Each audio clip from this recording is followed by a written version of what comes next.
자치로단 2025 민주아카데미 3회차 567강 강연을 시작하겠습니다. 뒤에 계신 분들 모두 자리에 와서 서서 부탁드립니다.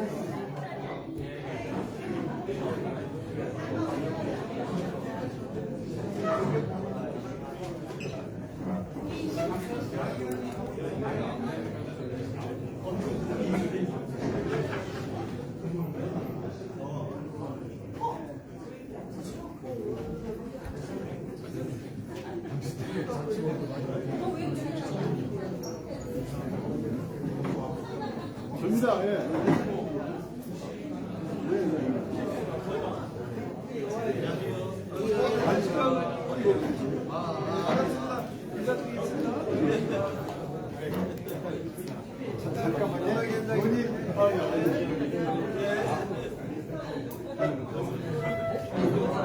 네, 들었습니다. 사진 봤습니다.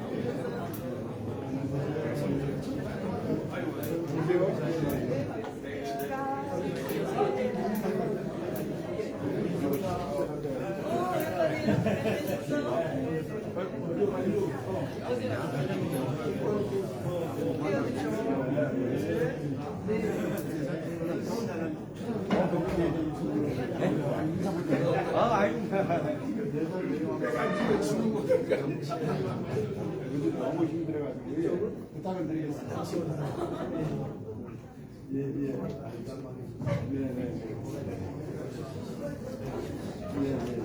지금 제가 행사 받고 있어요.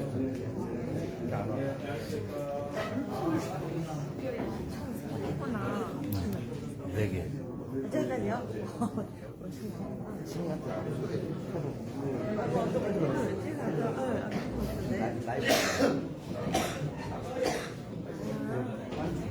이렇게 끌어올리고.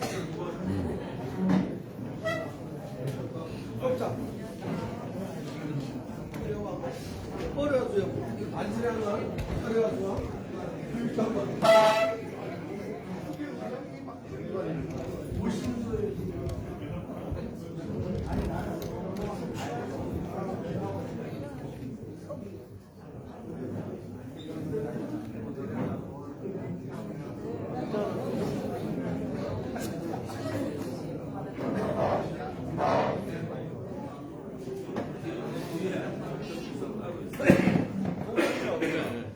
네, 지금부터 더불어민주당 제주특별자치도단 2025 민주아카데미 3회차 강연을 시작하도록 하겠습니다. 네, 안녕하십니까. 저는 오늘 행사 사회를 맡게 된 제주시각지역위원회 당원 김혜란입니다. 인사드리겠습니다.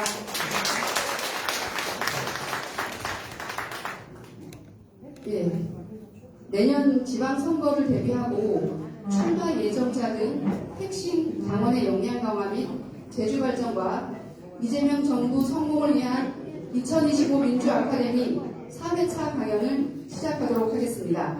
먼저 국민의례가 있겠습니다. 일어섰음에 불편함이 없으신 분은 단상에 있는 국기를 향해 서주시기 바랍니다. 국기에 대하여 경례.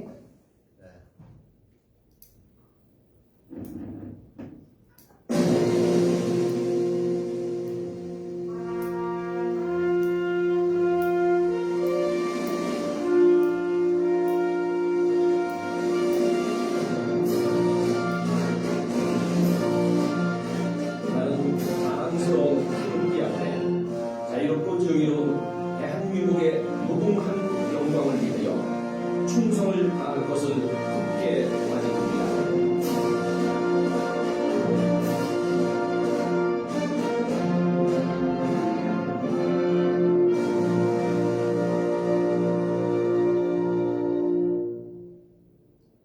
바로 이어서 순국 선열과 호국혁명, 제주 사상혁명, 그리고 고 김대중 노무현 대통령님, 김근태 의장님에 대한 묵념이 있겠습니다. 일동 묵념. 바로 이하 의례는 생략하겠습니다. 모두 자리에 앉아주시기 바랍니다. 다음은 오늘 강연에 참석해 주신 내빈을 소개해야 하겠습니다. 한 분 한 분 소개될 때마다 큰 박수로 맞이해 주시기 바랍니다. 먼저 제주지역 더불어민주당을 이끌어가고 계신 김한규 제주도당 위원장님 계십니다. 네, 다음은 제주시각 지역구 국회의원입니다. 더불어민주당 대변인 따뜻한 제주의 결사 우리들의 국회의원 문재인 의원님 참석하셨습니다.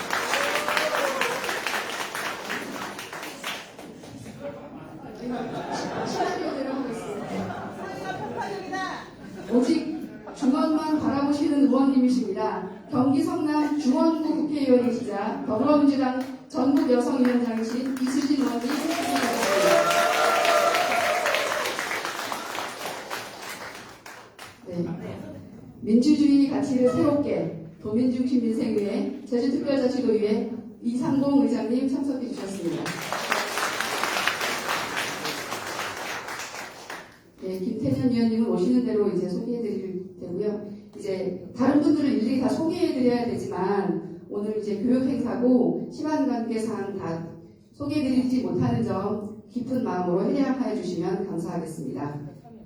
네, 참석해 주신 내빈 중 몇 분에게 간단하게 인사 말씀 듣도록 하겠습니다. 먼저 김한규 도당위원장님의 인사 말씀이 있겠습니다.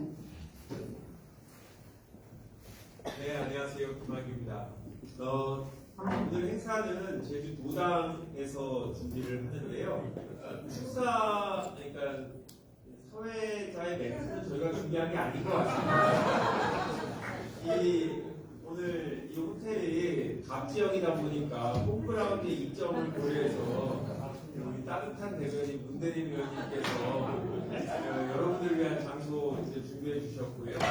오늘 강연도 문대림 위원님을 딱 중간에 배치한 이유는 문대림 위원님 거를 보시려고 앞에 왔거나 아니면 보시고 나서 그 감독으로 좀 더 오래 앉아 계시면 김태진 위원님 것도 듣고 가시게 그렇게 했는데 예상보다 문대림 위원님 팬들이 좀 적게 온 것 같아서 좀 네? 그렇군요. 3시라는 걸 홍보하지 말고 2시부터 시작이라고 홍보하라고 했는데 딱 문대림 위원님에 맞춰서 오신 것 같은데 그분들은 후회하실 겁니다. 이 중원만 바라보는이 아니라 사실은 대한민국 전체를 다 책임지고 있는 더불어민주당의 전국 여성위원장이신 이수진 위원님께서 하시는 강의가 저는 우리 제주도 당원들한테 큰 도움이 될 거라고 믿습니다.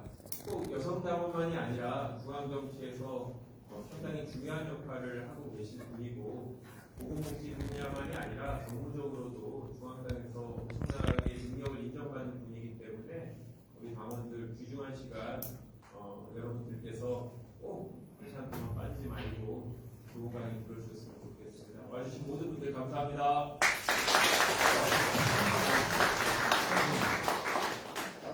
네, 감사합니다. 다음은 제주시각 지역위원장이신 문대림 의원님의 인사 말씀이 있겠습니다.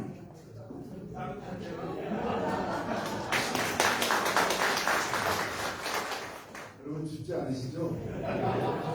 따뜻하면 분위기니까 우선 이수진 의원님 너무 감사합니다. 김한규 위원장께서 잘 해주셨는데 이수진 우리 의원님은 앞으로 이제 대한민국의 여성 정치뿐만 아니라 정치를 이끌어나가실 그런 분이십니다. 제가 언젠가 우리 김한규 의원님께 상임위 선택과 관련해서 보건복지를 건의해 본 적이 있습니다. 거기다 보시기가 생각이 안 나는데 복지 정책에 대해서 한번 살펴보는 게 이제 앞으로 우리 김한규 의원님이 이제 앞으로 넣으신 대한민국을 이끌어가실 분위기가 좋은 경험이 될 것 같다라고 얘기했고 그래서 보건복지 분야에 어떤 성과를 나타내게 되면 지도자 일이 빨라질 것이다 라고 얘기했던 기억이 있는데 그 길을 먼저 가고 계신 분이 이수진 의원님 계십니다. 그리고 여러분들이 여기 보니까 대부분 거의 대부분 출마를 염두에 두고 지방정치를 염두에 두고 계신 분인데 지방정치는 생활정치고 생활정치의 중심은 이제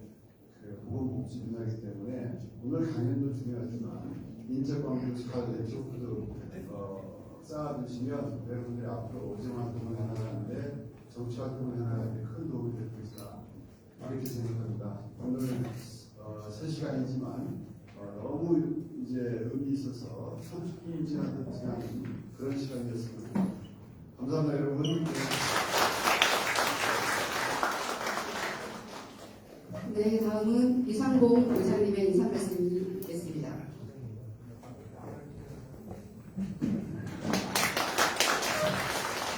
네, 반갑습니다. 또 제주를 찾아주셔서 또 우리 손님을 고마운 말씀드리고 우리 주말임에도 그래서 열띤 강연들을 소화해내고 수고하신 우리 강원도 여러분께 고마운 말씀드리고 유황 등록원이랑 한강이 저 참석은 못했지만 내용들은 되게 소중하고 좋았다는 표현이 많았습니다. 그냥 주말을 교육 반납반장 속에서 뭔가 얻어가는 그런 소중한 시간이었으면 좋겠습니다. 늘 여러분들을 응원하겠습니다. 고맙습니다.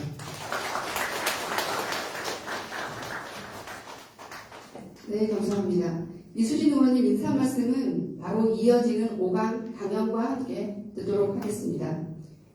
네, 금일 강연은 이수진 의원님께서 성인지 감수성에 대한 강연과 문대림 의원님의 2026 지방선거의 의미와 과제, 김태년 의원님의 민주당의 경제전략 총 3강이 진행됩니다. 강연 시간은 각 50분이고 강연 후 5분간 질의응답이 있습니다.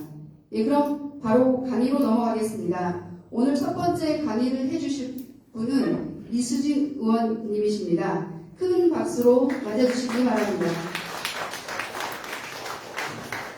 네, 안녕하세요. 반갑습니다.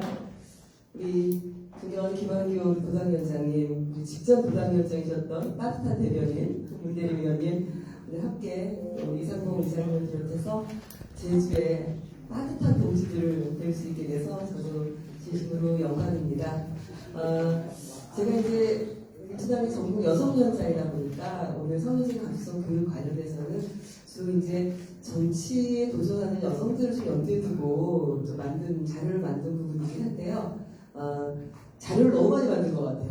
50분 안에 빠르게 여러분들과 소통을 좀 하도록 하겠습니다. 아직 안 됐군요. 네. 저는 제가 제주도에 상당히 자주 왔었어요. 왜냐면 제가 국회의원 하기 전에는 전국 의료산업 노동자 연맹의 위원장이었고요. 이 자리에 우리 제주도 지역본부, 한국노조 제주지역본부 사무처장 하셨던 우리 양동주께서도 계시는데, 세브란스 병원의 간호사로 입사해서 노동자 위원장을 하고 또 전국 단위 한국노총 그 당시에 이제 70년 역사 속에 최초의 여성 연맹위원장이었고 현재도 여성 연맹위원장은 제가 유일하죠. 아직까지도 여성들이 전국 단위 연맹위원장으로 진출하는 게 참 어렵습니다. 오늘 아마 성인지 감수성 교육 관련해서는 우리 사회에 이런 어떤 그 벽을 넘어서는 게 참 쉽지 않기 때문에 그 벽을 잘 허물고 그리고 함께 남녀가 서로가 이제 경쟁을 하기도 하지만 적이라고 생각하는 게 아니라 지속 가능한 미래를 위해서 함께 소통하고 협력하고 서로의 장점을 살려주면서 단점을 보완할 수 있는 그런 방법은 또 무엇이 있을까? 그런 것들을 함께 논의해보는 시간이 되면 좋을 것 같습니다. 제주도가 삼다더라고 해서 바람, 돌, 여성 많다고 그러는데 또 제주도 여성들은 이미 이제 소문이 다 나있죠. 엄청 강인하다.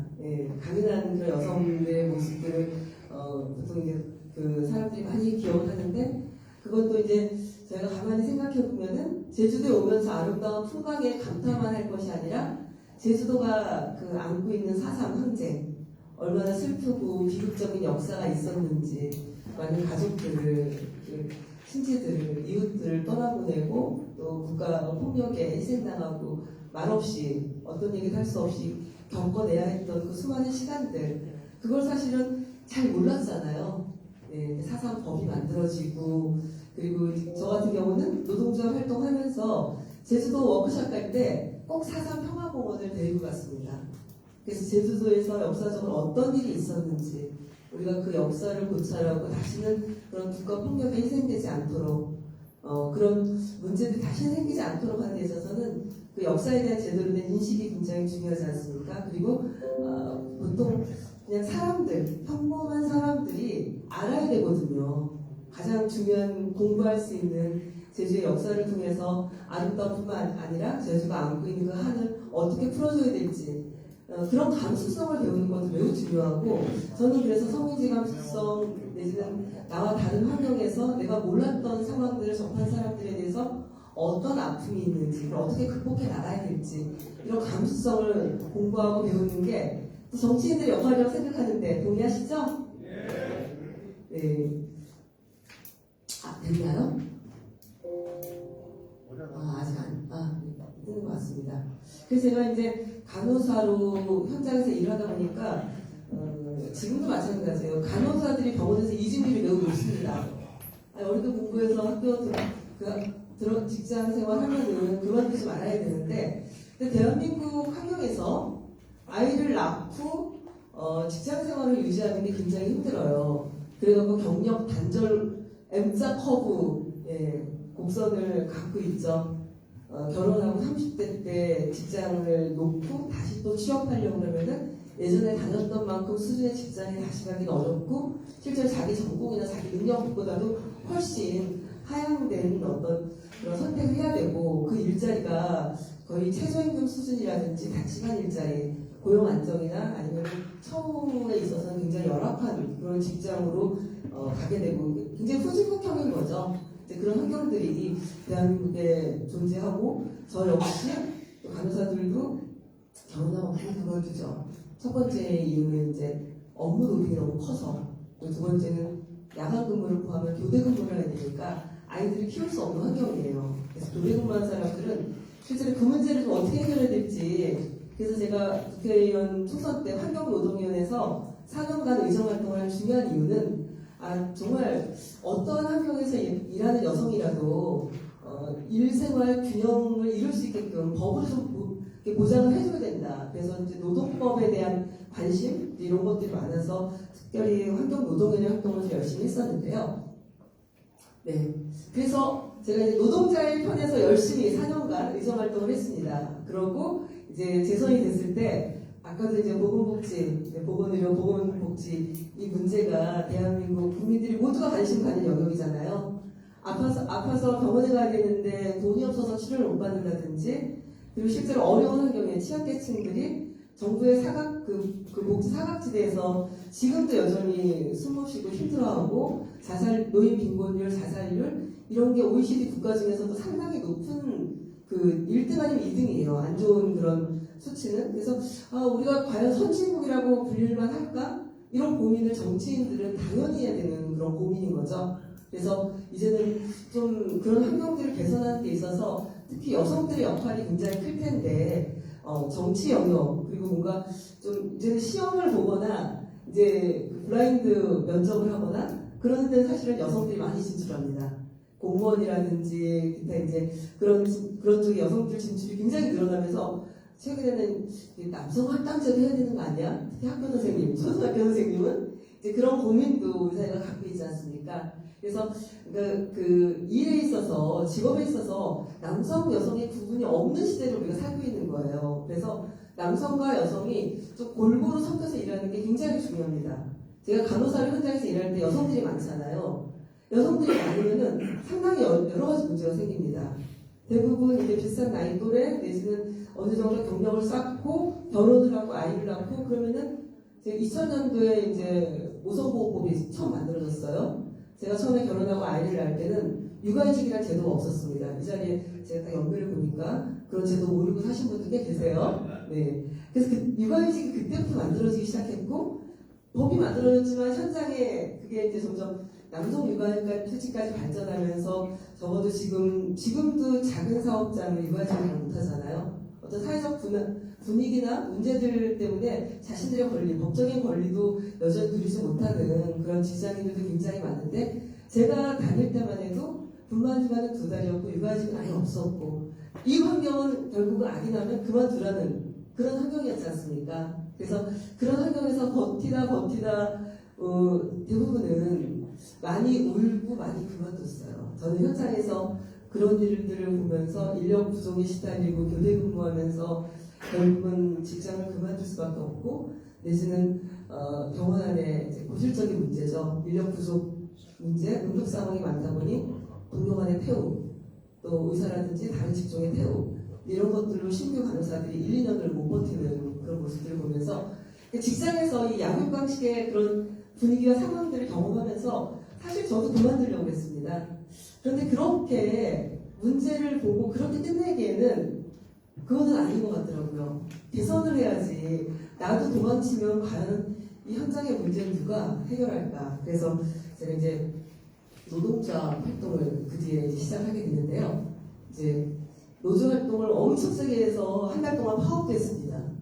노사관계를 아주 극단으로 치닫는 그런 경험들도 있는데, 그러니까 많이 싸워보니까 어떻게 하면은 서로 협상을 하고 갈등 해결 조정을 하고 서로 조금씩 양보하면서 한 발이라도 앞으로 갈 수 있는 그런 반전을 만들어낼 수 있을까? 이거에 대한 고민도 하게 됩니다. 또 정치인들이 또 그런 역할을 하셔야겠죠. 지역사회의 여러 가지 갈등과 반복이 있습니다. 어떤 것도 절대 해결 안 되는 것도 있긴 하더라고요. 그런데 그 중재자, 조정자의 역할을 또 정치인들이 잘 해낸다면은 그것 또한 그 지역사회나 대한민국에 있어서는 굉장히 큰 성과이기도 합니다. 그래서 저도 그 노조위원장을 하면서 그런 역할들을 좀 했었는데요. 간호사에서 이제 노동자로 성장을 하면서 노동자 활동을 열심히 하면은 저는 현장의 문제, 인력 부족 문제라든지 이런 직장 내 여러 가지 만연해 있는 그런 불평등 구조를 바꿀 줄 알았습니다. 근데 이제 병원 산업은 건강보험, 보건이라 정책에 거의 대부분 좌지우지됩니다. 인력을 더 많이 쓴다라고 해서 그게 건강보험 숫자에 반영되지 않아요. 그냥 건강보험이라는 게 한정된 재정이잖아요. 그 재정을 어떻게 효율적으로 또 시민들에게 보장성을 더 강화해 줄 것인가, 이제 이런 것들이 목적이다 보니까 인력이 더 많이 들어간다고 해서 좀 더 수가를 많이 준다든지, 또 병원들이 지역에서 운영하기 어렵다고 징징거리면 그러면 또 이제 정부에서는 법적인 인력 기준을 충족하지 않고 있어도 그 병원들에게 뭐 따로 인센티브를 주거나 이제 이런 일들이 실제로는 이루어지고 있었던 거죠. 그러니까 어떻게 보면 병원 현장에서 제도적인 변화를 그냥 노동자들의 역할만 가지고 단위노조의 교섭만 가지고 해결할 수 없는 겁니다. 정부 정책에 전국적으로 현장에 뭐가 문제인지, 현장의 문제를 해결하려면 어떤 법 제도가 개선돼야 되는지, 그리고 예산은 어느 정도 우리가 좀 필요한지, 이런 것들을 끊임없이 얘기해 줄 사람이 필요한데, 이게 현장에서 일해보지 않은 사람들은 약간 어렵지라고 공감은 하지만 그 다음에 어떻게 그 행동에 옮겨야 될지는 상당히 늦어서 결국 수십 년간 그 문제가 쌓이게 됩니다. 그래서 이제 연맹위원장에 도전을 하게 된 거죠. 왜냐하면 노동계에서는 단노조 위원장들은 정책적인 역할을 할 수가 없습니다. 정부와 만나서 논의를 하고 그런 제안을 하는 데 있어서는 상급단체 위원장으로서 그 업종을 대표해서 정부위원회에 참석을 해서 의견을 내야 되는데, 근데 그 노동자 출신 연맹위원장 혼자 가서 의견 낸다라고 그 제도가 금방 바뀌진 않지 않습니까? 그러다 보니까 이렇게 해서 될 건 아니고 이제 당에다가 좀 얘기를 좀 해야겠다. 당의 중요한 정책으로 가져갈 수 있도록 좀 더 완벽하게 전문가와 함께 제대로 된 제도로 만들어갖고 제안도 하고 또 피드백을 좀 받아야겠다. 그런 생각을 하게 되면서 민주당 정치에 깊숙이 개입해서 제가 2011년 말에 민주당과 한국노총이 통합해서 민주통합당을 만듭니다. 그때부터 당의 당무위원부터 시작해서 노동위원장이라든지 여러 가지 당직을 하면서 이제 당을 배우기 시작합니다. 이 자리는 우리 현직 위원님들 계시고 전직도 계실 것 같아요. 그리고 처음 내년 지방선거에 관심을 갖고 도전해봐야겠다 이런 결심을 하고 와 계신 분들도 계시죠? 네. 그래서 여러분들한테 당은 좀 어려울 거예요. 그리고 당은 불친절합니다. 알아서 설명해주고 알아서 다 여러분들을 끌어주지 않습니다. 웬만하면 개인이 알아서 하셔야 돼요.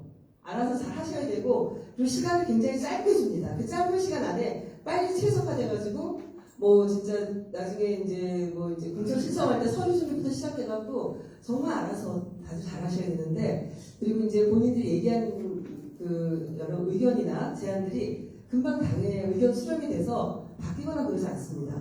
그리고 때로는 당원 당규에 맞춰서 공천 이제 받을 준비들을 막 하세요. 경선할 준비를 하시고. 과거에는 수시로 바뀌었어요. 저는 깜짝 놀랐습니다. 보통은 이제 노동계도 그렇고 노동계도 이제 규약이라는 게 있는데 규약에 우리를 맞추지 그 상황에 따라서 당원 단계로 수시로 바꾸는 건 제가 민주당하고 처음 봤습니다.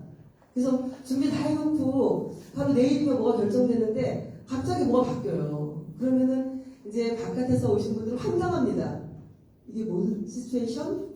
근데 이제 이게 정보가 있거나 뭔가 이제 네트워크라든지 이제 이런 분들은 굉장히 좀 도움을 받지만 그렇지 않은 분들은 정말 너무하는 거 아니야? 이런 식으로 당을 운영하나? 그런 불만이 생기실 수 있어요. 그래서 저는 제가 당 활동을 처음 시작하면서 적어도 나와 관계하고 있는 많은 분들, 저는 이제 그 당시에 노조위원장으로 노동계에서 정치에 관심 있는 분들에게 강의를 전국적으로 다니고 제가 노동부부 최고위원을 하면서 당의 상황들에 대한 이해를 구하고 각종 지역마다 노동 현안이나 이런 것들 해결하기 위해서는 초선위원 때도 국감 딱 끝나면 2달 동안 전국을 투어를 합니다.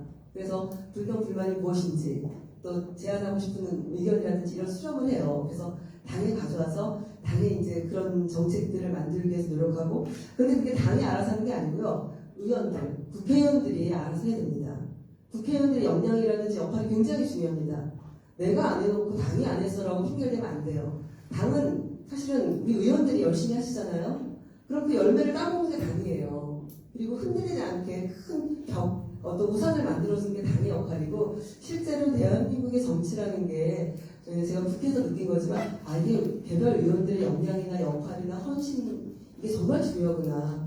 그래서 힘들고 어렵지만 실제로 제가 지금 10월달에 국감했죠. 국감 끝나자마자 예산 예결 특위위원장이라서 특위위원장 꿈꾸고 있는 위원이라서 예산을 이제 쭉 일주일 넘게 했습니다. 한 2주 가까이. 그리고 또 보건복지위원회 또 이제 국정과제가 있잖아요. 우리가 경험해봐서 알잖아요. 이거 그 정책의 후반기로 가면은 힘을 못 받습니다. 처음에 1, 2년 막 밀어붙여야 돼요. 이 정책이 세상스러운 게 아니에요. 보건복지 정책은 이 정부든 저 정부든 이 문제가 하루아침에 생긴 문제들이 아니잖아요. 보건의료 복지 정책이 수십 년 된 문제이기 때문에 하나하나 개선해 나가는 거거든요. 속도가 굉장히 중요합니다. 이재명 정부가 정말 일을 잘한다라고 국민들께 판단을 받고 싶으면 속도감 있게 일을 해야 돼요. 그런데 그 속도라는 게 법을 만드는 게 국회의원들이지 않습니까?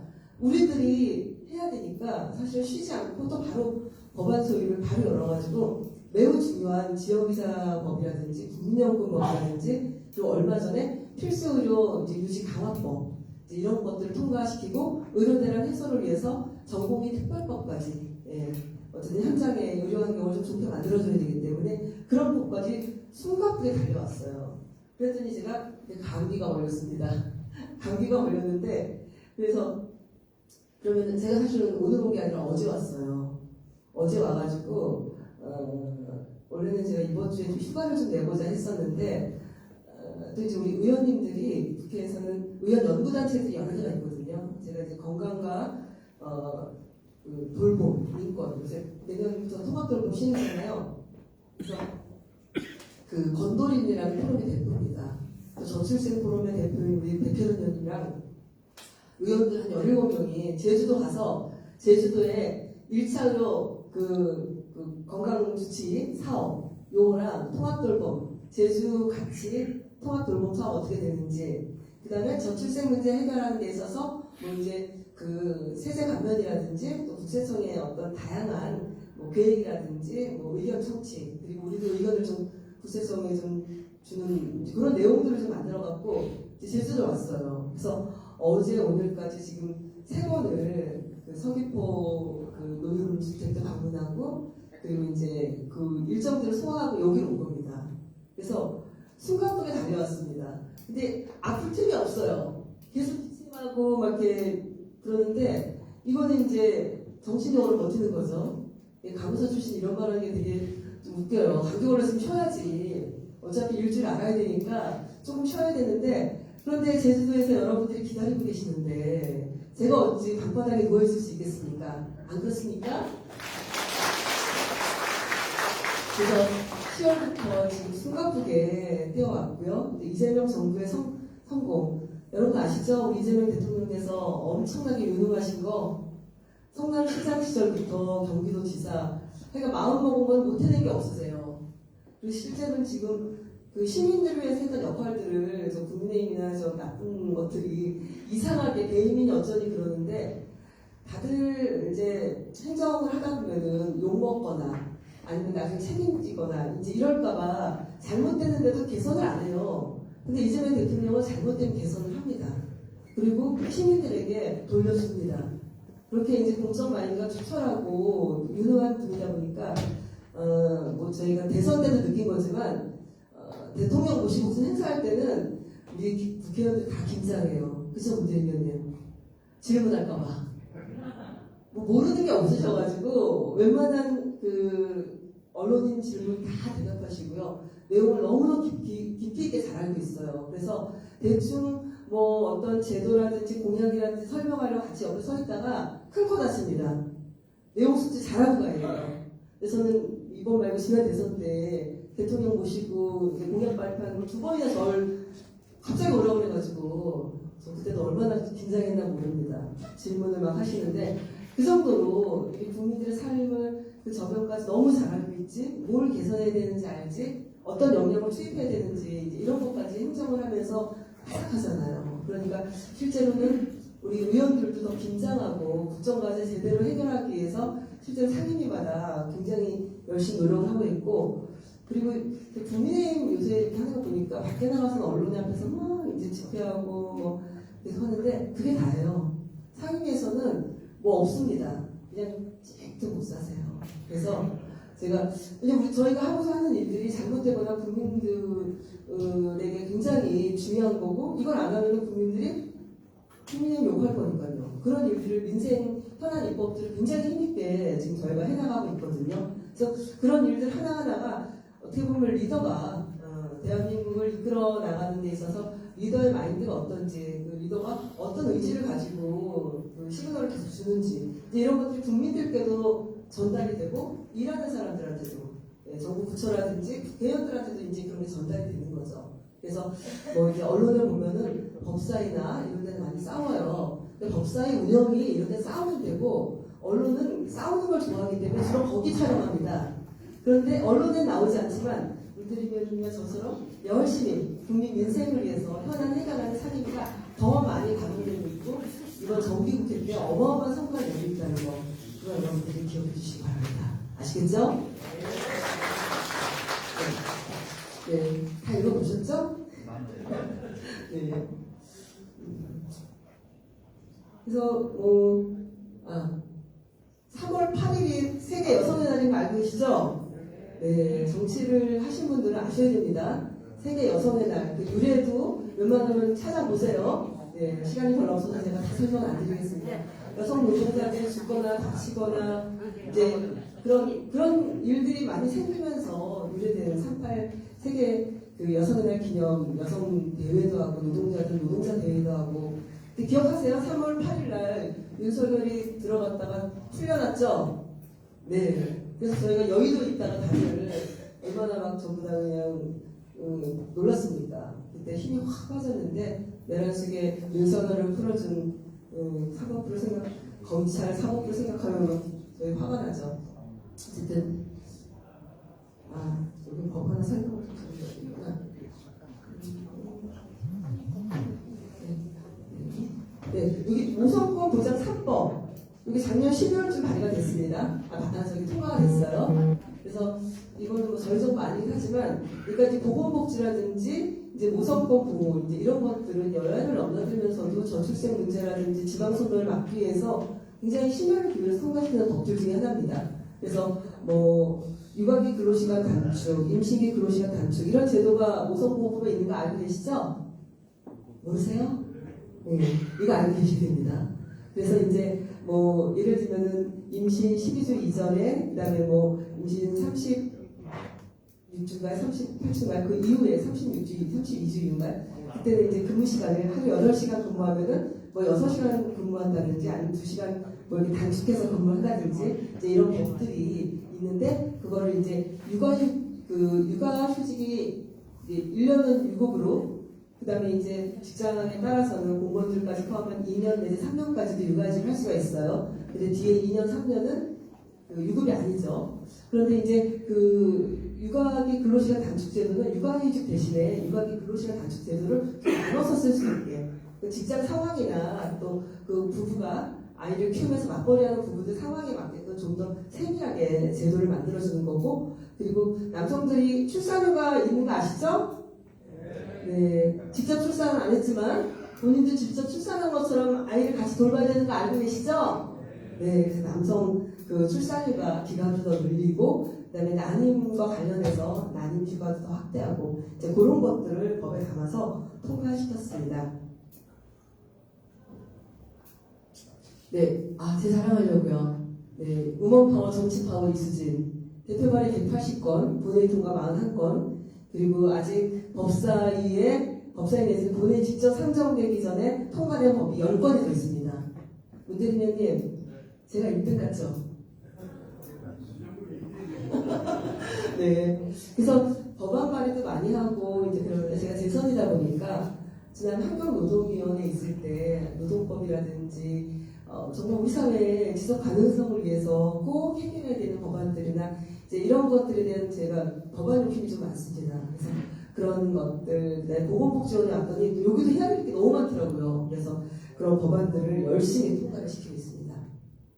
이것도 자랑입니다. 네. 상 엄청 많이 받았습니다. 네. 근데 문대리면도 이 정도 받으셨을 거예요. 네. 그래서 열심히 하면 하는 대로 그 성과를 뭐 바깥에 언론이나 뭐 시민단체상도 중요한데 뭐 헌정에서 주는 거라든지 뭐 국정감사 우수위원이라든지 이런 것들은 국회의원 되면은 굉장히 탐나는 그런 상입니다. 헌정 대상 국회 헌정에서는 여당 의원 1명, 야당 의원 1명밖에 안 주거든요. 네. 그래도 이제 이런 법들도 조금 알고 계시면 좋을 것 같아요. 여성 청소년 생명품 지원, 이거는 지금은 여성가족부에서 성평등 가족부를 바뀌었죠. 그쪽과 관련된 청소년 복지지원법입니다. 그래서 보편적 생리용품 지원법을 통과시켰는데 실제 지자체에서는 보편적 지원 안 하고 있죠. 제주도도.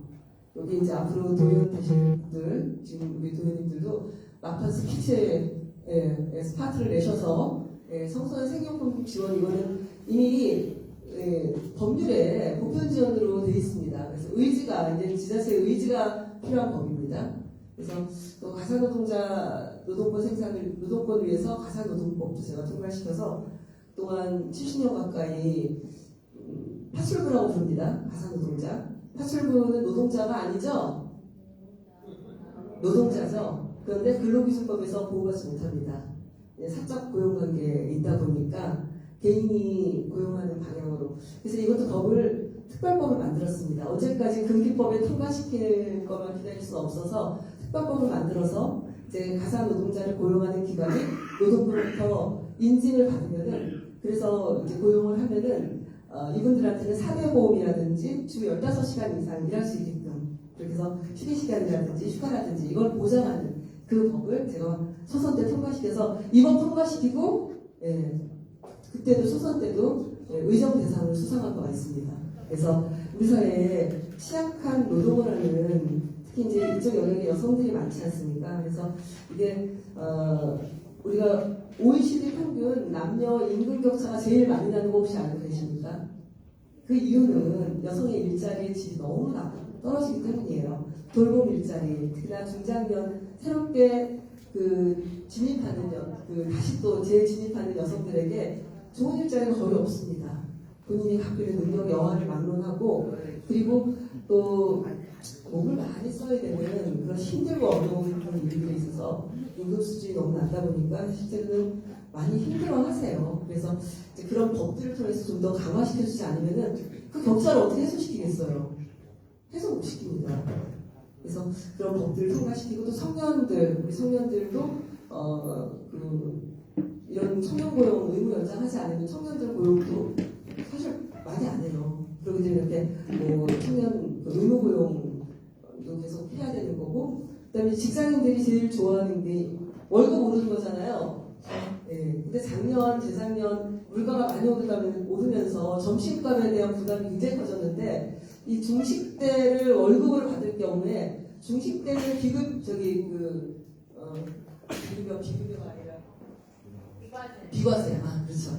제가 자꾸만 비급여 이거는 보고는 좋은데 네, 비과세 항목이잖아요. 그래서 원래 10만 원 중식대 10만 원이었는데 20만 원을 올리는 법을 통과시켰어요. 그랬더니 당연히 직장인들이 좋아하겠죠. 예, 기업에 나쁠 것도 없습니다. 비과세이기 때문에. 그래서 이런 법들은 실제로 시민들이 원하는 그리고 시민들께서 체감하는 그런 법들을 통과를 시켰는데 매우 중요하죠. 어떤 걸 요구하는지 말 없는 다수가 우리 민주당의 우리 의원들한테 요구하는 게 어떤 건지 그런 내용들을 주로 많이 담아서 통과시켰습니다. 자, 제가 조금씩 말씀을 드리긴 했지만 대한민국 성의지 실태 바로 세워야겠죠.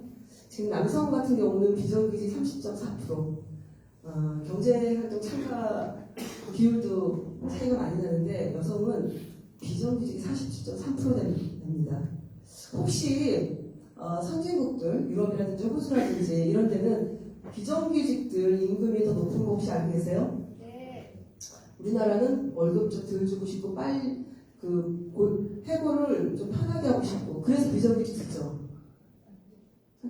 근데 사실 양심이 있으면 둘 중에 하나만 선택해야 돼요. 월급을 많이 주고 고용의 안정은 조금 어렵더라도 아니면은 고용의 안정을 가져가니까 임금은 조금 참을 수 있을 만큼. 근데 우리나라는 실제로 두 가지 목적 달성을 위해서 비정규직을 쓰고 있고 그런 일자리에 여성들이 많이 있기 때문에 실제로 OECD 평균 여러 가지 격차를 놓고 봤을 때는 굉장히 낮습니다. 그래서 저희가 해소해야 될 문제입니다. 우리 정치인들이 사실 룰을 세팅하는 우리들이 해소해야 되는 그런 문제인 거죠. 아까 말씀드린 성별 임금 격차 OECD 1위입니다. 자, 남성 임금의 67.5%밖에 못 받고 있어요. 아니 일을 덜 하는 거 아니야? 덜 중요한 일 하는 거 아니야? 그렇게 생각하시는 분 여기 계십니까? 없죠? 우리 민주당의 동지들께서 그런 분 안 계시다라고 저는 생각을 하겠습니다. 네. 성격차 지수 101위, 148개국 중에 엄청 낮은 거예요. 경제 참여의 기회, 아까 제가 충분히 설명드렸죠? 여성들에게 얼마나 허들이 많은지, 교육적 성취. 예. 그래서 우리 교육적 성취도 많이 올라가긴 했는데, 건강과 생존, 정치적 권한. 예. 정치적 권한은 이제 장관이라든지 국회의원 비율, 또 지방 정치에서 여성들의 비율, 이런 것들을 보고 평가를 하는데, 우리가 매우 낮다는 겁니다. 그래서 이제 우리 민주당의 내년에 지방선거도 있고 그래서 제가 봤습니다. 광역단체장은 전체 17명 중에 민주당 당선자 5명. 지난번 지방선거죠. 그때 공천은 여성이 1명 있었어요. 경북 도지사 떨어졌습니다. 1명도 안 됐고 기초단체장 226명 중에 우리 민주당 당선자 63명, 여성은 13명을 공천했는데 3명이 당선이 됐습니다. 광역의원 872명 중에 여성은 82명, 기초의원 2,987명 중에 민주당 당선자 1,482명 중에 기초의원은 그래도 숫자가 꽤 돼요. 512명. 이게 법에 지방의원이 1명 없고 여성을 공천해야 되는 그 이유 때문에 기초의원 여성 비율이 높은 건 알고 계시죠?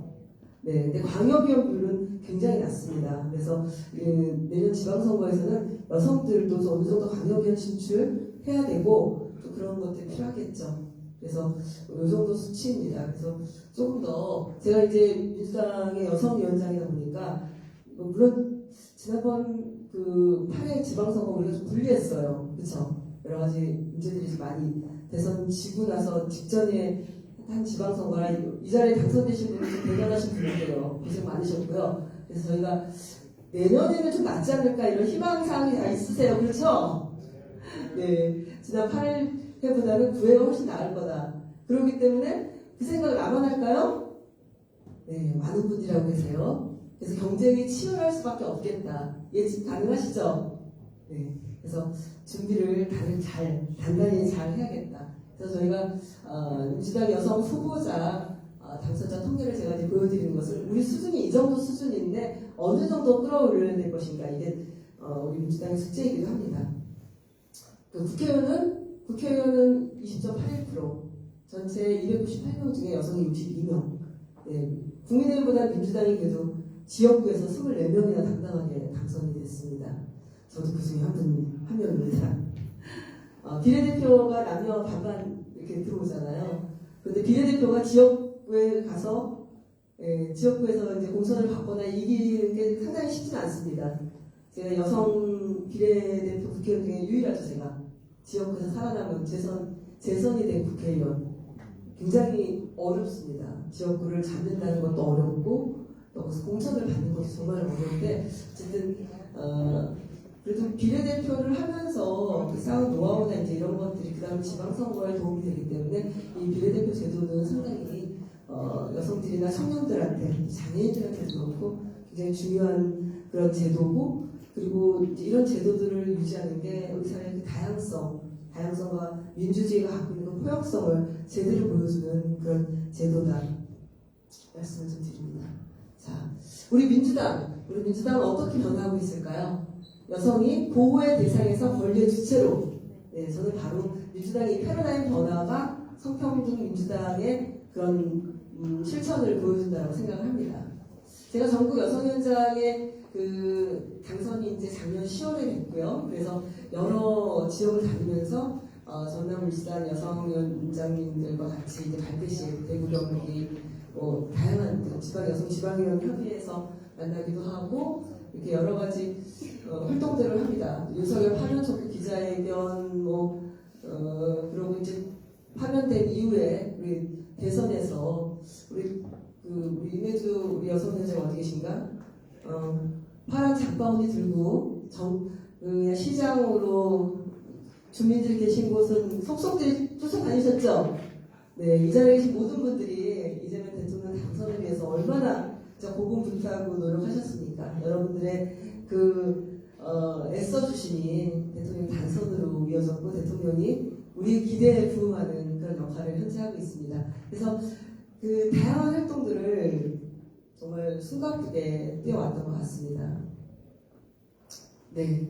그래서 우리 당이 이제 당원제 8조에 성평등을 실현하는 그 당원을 작년 8월에 특별히 배려한다. 이제 더 이상 여성은 배려의 대상이 아니다.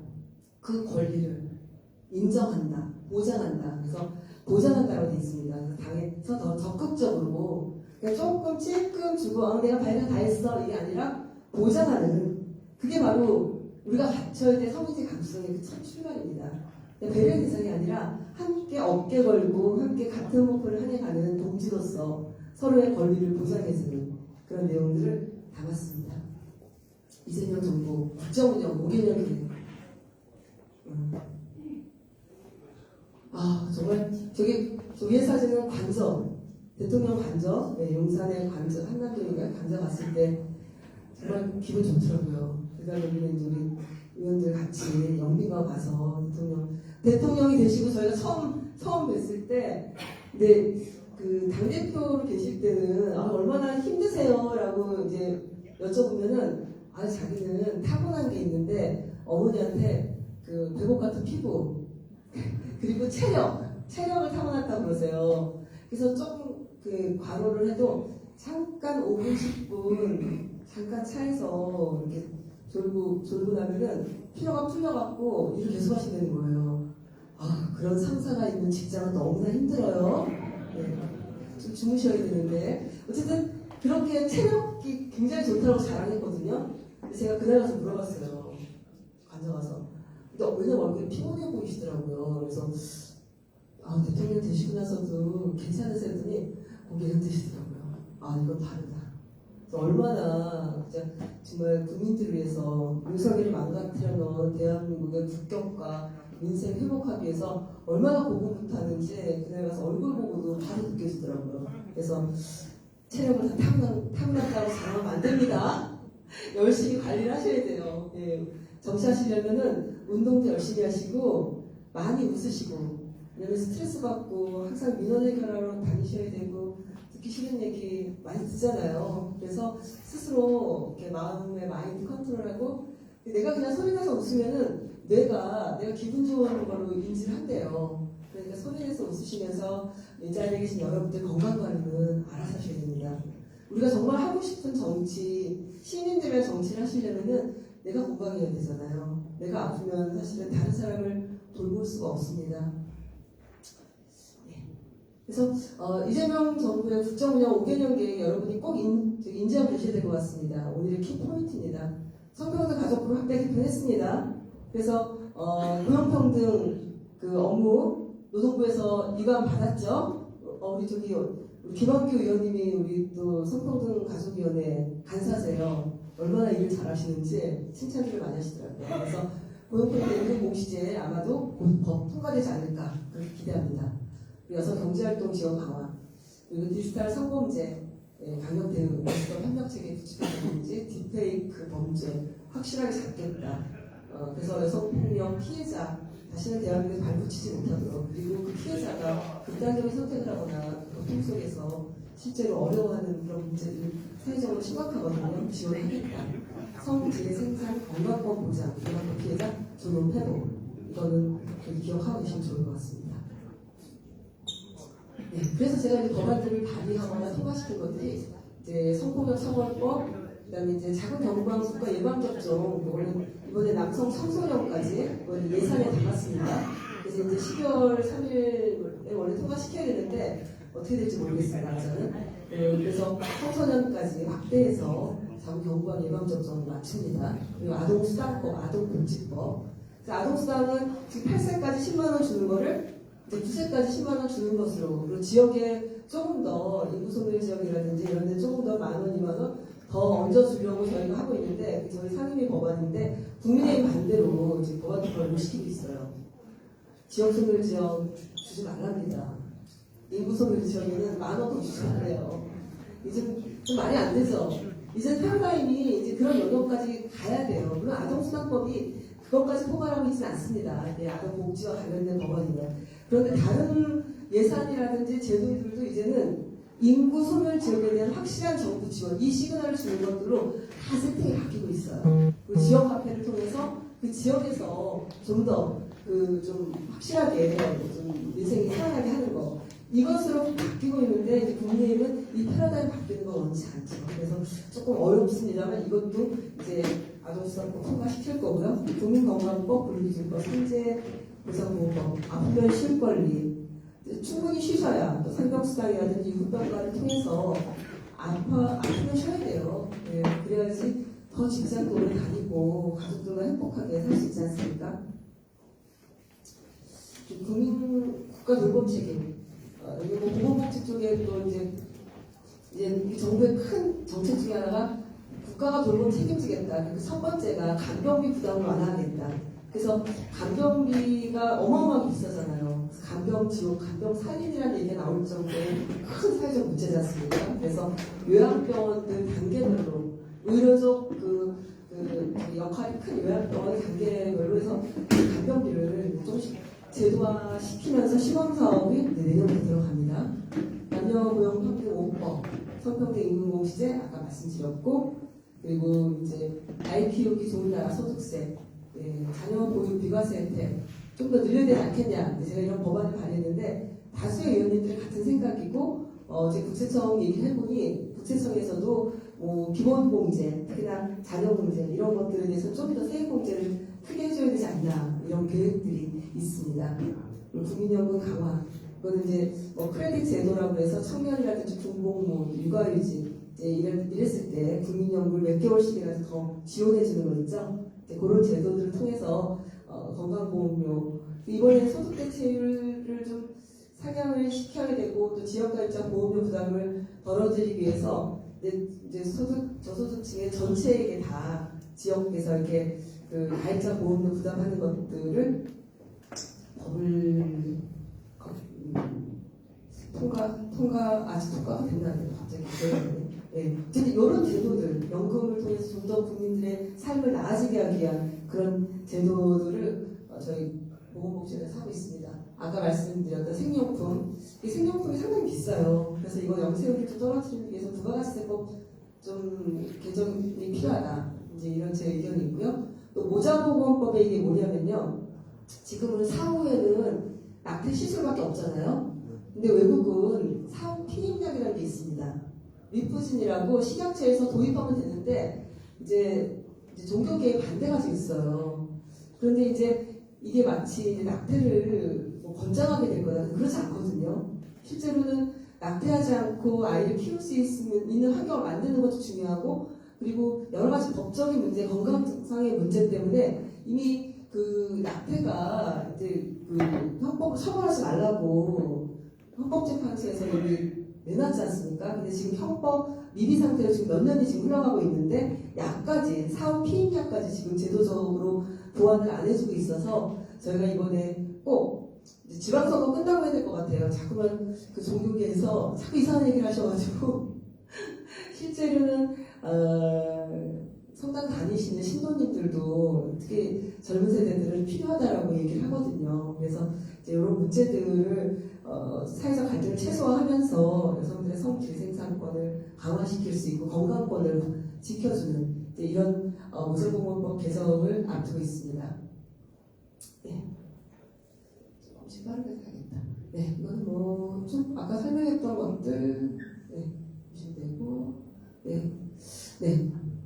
정치는 돌봄입니다. 제가 지금까지 쭉 말씀드린 맥락이 있지 않습니까? 내 주변에 있는 사람들을 보살피고 돌봐주는 거.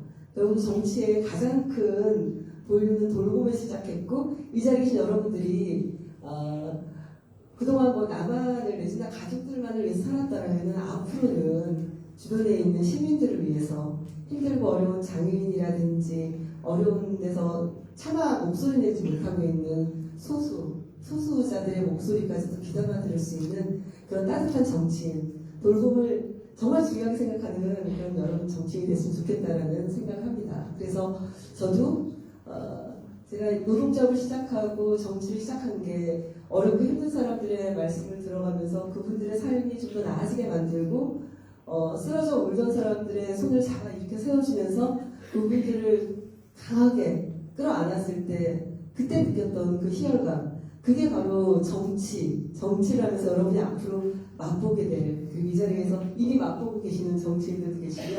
그게 힘들고 어렵고 고난이 많은 그런 순간순간이겠지만 그게 정치의 가장 큰 사명이자 목적이 아닌가 생각합니다. 그래서 제가 말씀 강의는 시간이 꽤 흘렀기 때문에 이 정도까지 말씀을 드리고요. 어쨌든 제가 오늘 성의제 감수성 관련해서는 어떤 뭐 실제 현장에서 어떤 일들이 벌어지고 그 일들을 해결하기 위해서 우리가 어떤 법들을 만들고 계획들을 세우고 진행을 하는지 그 말씀을 드리는 게 사실 남녀 간의 갈등이나 경쟁이 아니라 우리가 함께 행복한 사회로 나아가는 데 있어서 좀 부족한 거를 얼만큼 끌어올려야 될지, 그리고 부족한 거에 대해서 우리가 좀 아주 관심 더 가져야겠구나, 그런 것들을 공유하는 시간이 성의제 감수성 교육에서 가장 중요하다고 생각해서 준비했습니다.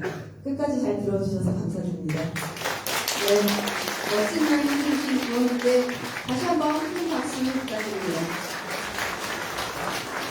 네, 조금 들으시면서 궁금한 점 있으셨을 것 같은데요. 궁금한 부분 있으시면 질의응답 시간을 간단히 한 5분 정도 갖도록 하겠습니다. 질문 있으신 분, 손 들어주십시오.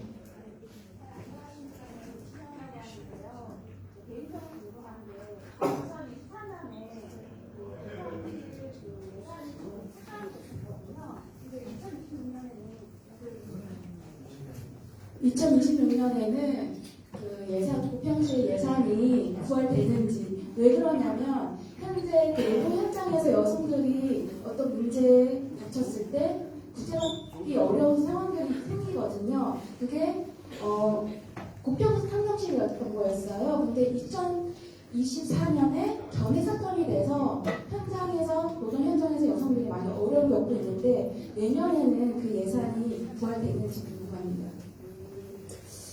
일단은 그 예산이 삭감되면 윤석열 정부 들어서자마자 2022년 그때부터 시작된 거고요. 그래서 그때 환경노동위원회에서 제가 엄청 싸웠었거든요.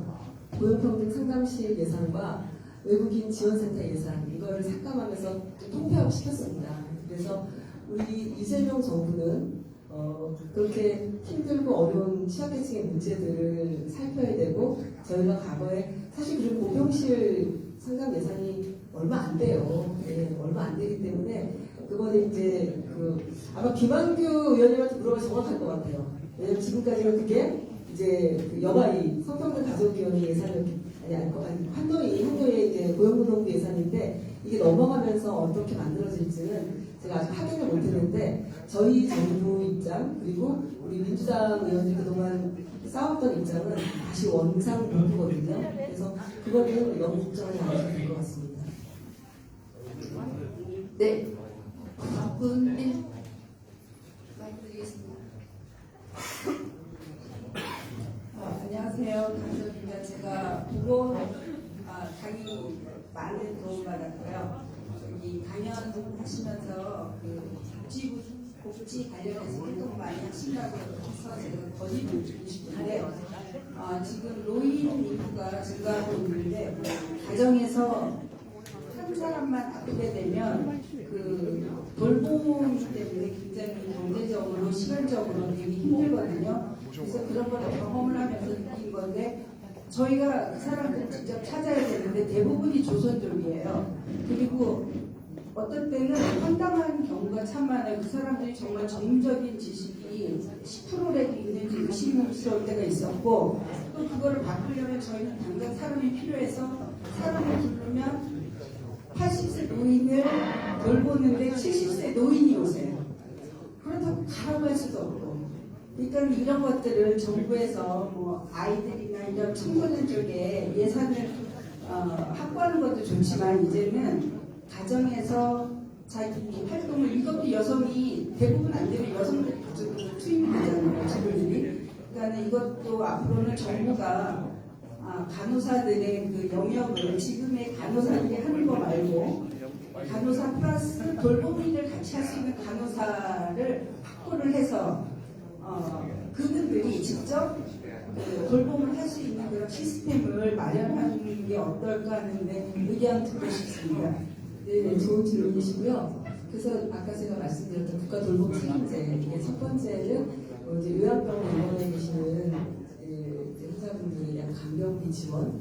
그래서 지금 시범 사업을 하고 있거든요. 그래서 이게 금방 확대되기 어렵고 또 하나는 간호감염 통합 서비스의 전면 시행입니다. 이게 전면적으로 시행이 돼야지만 이제 이게 다 이제 의료와 지역사회 돌봄까지 다 연결이 돼 있는 거라서 그래서 그 통합 돌봄이 이제 내년 3월에 전면 시행이고 그래서 의료를 포함한 요양 돌봄 이제 시작 지역사회 중심으로 이제 사회서비스원이라든지 그다음에 각자 이제 이런 걸 제공하는 그런 기관들이 지금 다 등록을 하고 이제 제주도 같은 경우는 제주도 그다음에 이제 그 시도 동까지 연결돼가지고 지금 한 2,000 몇백 명이 뭐 주치에 이제 등록도 하고 있는 상황이고 그래서 그 방금 말씀하신 대로 이게 방문 진료라든지 이런 것도 의사가 혼자 할 수 없잖아요. 그래서 방문 간호라든지 연결에 따라서는 간호사의 역할도 있는 거고 말씀하신 대로 간병인을 구하거나 이럴 때는